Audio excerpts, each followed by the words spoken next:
Assalamualaikum warahmatullahi wabarakatuh. Perkenalkan, nama saya Repanul Fajri dengan nomor NPM 242170111016 dari kelas A dari Prodi Pendidikan Geografi, Fakultas Keguruan dan Ilmu Pendidikan Universitas Siliwangi.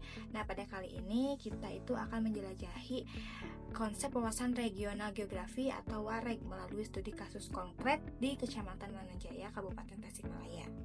Nah, WAREG ini adalah pendekatan geografis yang mengkaji wilayah berdasarkan dua konsep utama, yaitu yang pertama ada region uniform. Nah, region uniform ini wilayah dengan karakteristik yang seragam. Kemudian yang kedua itu ada region nodal. Nah, region nodal ini adalah wilayah yang terpusat pada satu titik dengan zona pengaruh tertentu.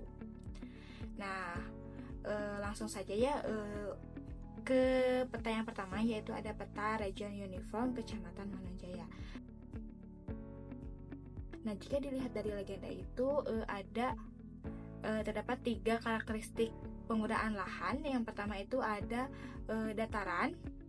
Nah, dataran ini dicirikan dengan berwarna jingga. Kemudian itu ada warna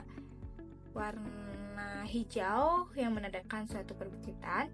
Nah, kemudian itu ada juga cekungan yang ditandai dengan warna biru. Nah, dari peta yang diamati, tampak jelas nih bahwa topografi wilayah ini cukup beragam.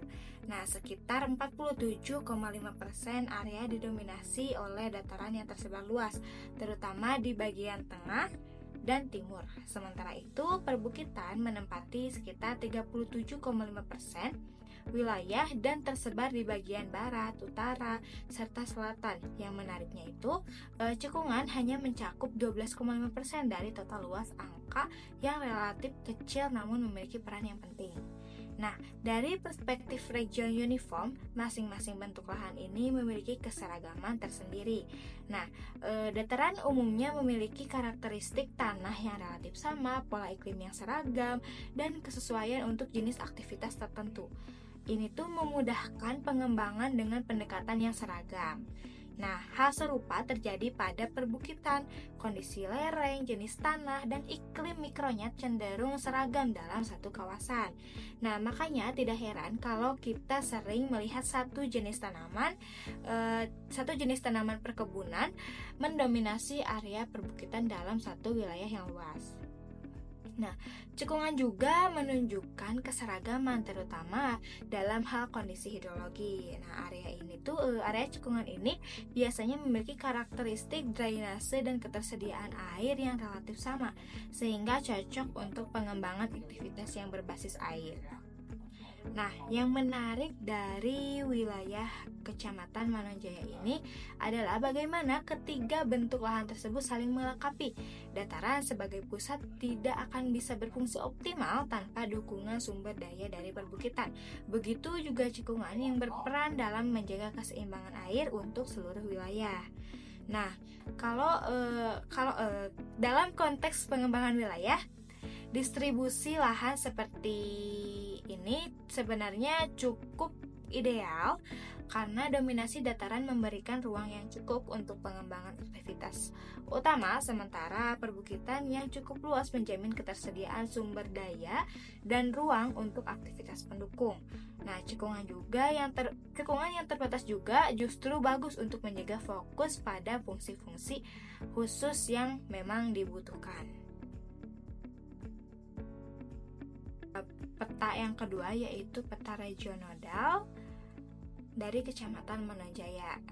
Nah, peta regional ini menunjukkan konsep regional yang sempurna dengan Pasar Manonjaya sebagai pusat dominan di tengah wilayah.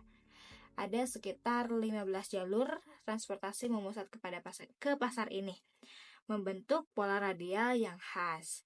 Nah, Pasar Manonjaya berfungsi sebagai core region yang melayani seluruh peripheral area di sekitarnya.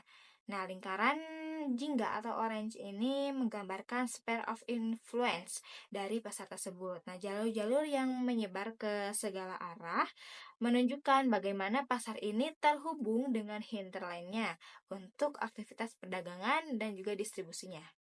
Nah, beberapa subnodes terlihat di sepanjang jalur utama yang berperan sebagai pusat pelayanan tingkat kedua. Struktur hierarki ini mencerminkan sistem pelayanan bertingkat dalam regional. Nah, dari core ke intermediate nodes lalu ke peripheral areas. Nah, pola dari peta ini itu menunjukkan efisiensi sistem transportasi dan distribusi di mana semua aktivitas perdagangan regional itu harus berinteraksi dengan atau melewati pasar Manonjaya sebagai node utama.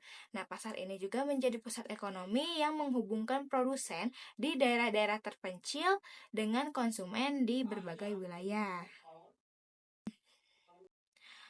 Mungkin sekian yang bisa saya sampaikan mengenai tentang wawasan regional geografi. Mohon maaf bila terdapat kesalahan kata.